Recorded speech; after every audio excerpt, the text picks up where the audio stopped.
So let me start with the competition side. It's quite important to strip out the noise from reality. I mean, what we're seeing, particularly in the news, is that there are a lot of new banks. Of Mutual Bank, you've got Sanlam's type with Time Bank, you've got Discovery Bank, Bank Zero, even some international competitors like Revolut. But importantly, there are no startup banks that are profitable yet. Some have gained some traction with clients, but the impact on the traditional players is very limited, despite some of these players having been operational for 7 or 8 years now. I think another thing to mention is that the bulk of competition seems to be focusing on one segment, that's in the retail segment, and this makes up roughly 1/4 of the total profits.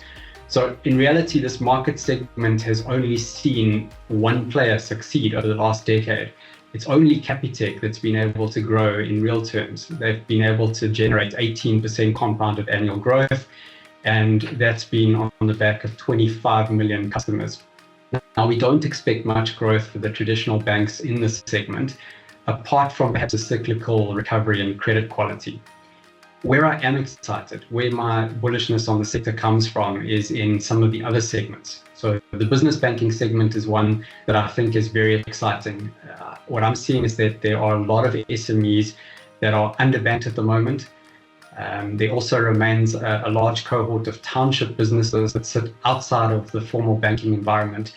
So we expect that all of the banks are going to show very good growth despite increasing competition from the likes of Capitec and Investec and a few others in the segment. Another one where I'm quite excited is in the corporate and investment bank segment. This has generally struggled over the last 10 years, but what we're seeing now is a return to loan growth. So corporate loan growth is now tracking around 10%, and that should result in decent profits for the CIB units over the next near term.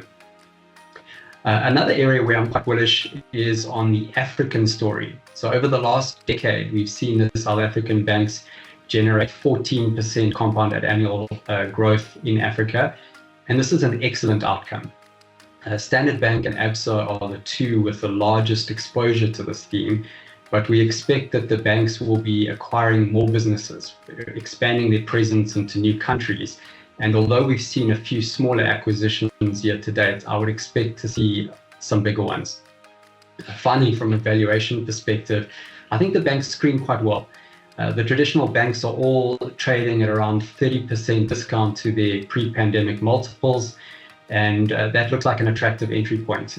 Capitec, on the other hand, is a more expensive bank, but that is justified by its high return and high growth prospects. So I'm quite bullish on the sector.